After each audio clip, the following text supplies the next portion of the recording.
I am officially done with World of Horror, but we will go ahead and sort of round up our thoughts, even though this is a roguelike. There's not actually like an ending as such, because I could continue to play this until I've got basically all of the endings.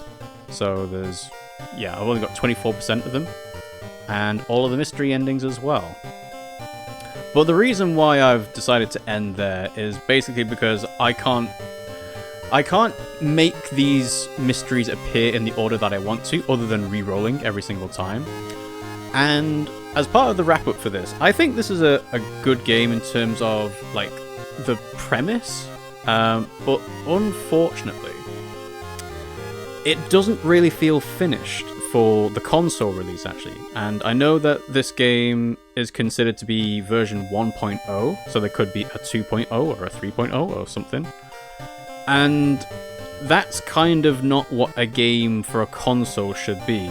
I mean, obviously you can, but this feels unfinished in the terms of, like, there's a mystery in the mystery monograph that doesn't appear, supposedly.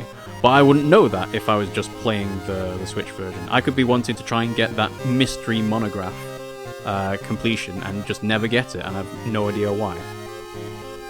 So I like this game in some ways. Like, it's a very unique game. It certainly visually. It's a text-based RPG game, which I haven't played. Well, I don't think I've ever played any of these types of games before. But it does some things that I think could be improved upon. So for one thing, apparently the PC version has a prioritize new content button that can say, hey, you've not done this mystery, do this mystery next.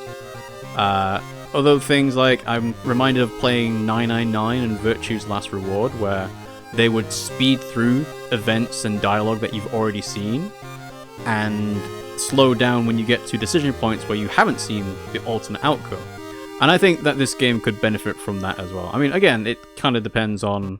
999 and VLR are more visual novels, and this is a roguelike, right? But I would like there to be an option to highlight a choice that I've never seen before, I've never picked before. And that can kind of streamline getting through all of the different achievements. Because there are a lot of them, and I think I got a lot of these just by trying to get through to get Extended D and Extended C.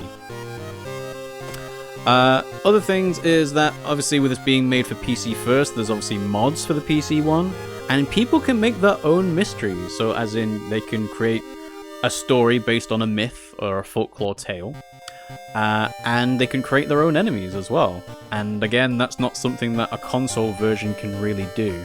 But I'm not going to hold that against it because, you know, mods is always a feature of playing a game on PC. As well as being able to play it in early access, because this game was like 2017 originally, and then now we've gone to a full release. I suppose it is technically content complete, but it just does feel to me like there's something missing. Like, for example, the Switch version doesn't have an introduction cutscene video, which I think the PC version does, because that's where I've seen GIFs of this game be played from.